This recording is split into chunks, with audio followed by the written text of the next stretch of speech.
السلام عليكم. المره اللي فاتت لبست تريكو تاع الياسما تاع المولوديه، قاعدين نقولوا الحمد لله اللي ما جاش الفريق تاعنا.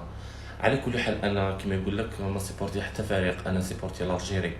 انا هذو تريكوات نلبسهم لانهم يعجبوني، عادي يعجبني الديزاين تاعهم. فهمتوني خوتي؟ المولوديه اسوها رجال، وكما يقول لك معروفه من بكري. والياسما كاع كيما يقول لك رجال، نتوما كاع رجال.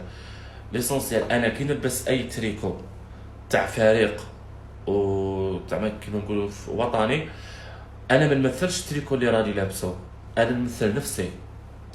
والماضي تاعي ما عنده حتى علاقه التريكوات اللي نلبسهم من اي فريق من الجزائر. انا نحب بلادي ونحب ولاد بلادي، وماذا بيا كيما يقول لك الله سبحانه عز وجل يتباهى امام الملائكه بالانسان التائب. انا راني نحاول نصلح من نفسي لاجلي انا، مش لاجلكم انتوما. برك ما خلونا من هذه العنصريه تاع مزيان جا في فريقكم ما جاش في فريقنا. نلبس تريكواتكم كاع اي فريق، كنا لالجيري كيما نقول لك سي 38 ولايه، نلبس كاع التريكوات تاعها باسكو انا نحب بلادي ونحب ولاد بلادي. و كيما فهمتكم الماضي تاعي ما عنده حتى علاقه بالتريكو اللي راني لابسه. مولوديه رجال، الياسما رجال، قلت لكم نتوما كاع رجال. خلونا من العنصريه وخلونا من هذو الصوالح هكا خوتي، ربي يحفظكم ان شاء الله.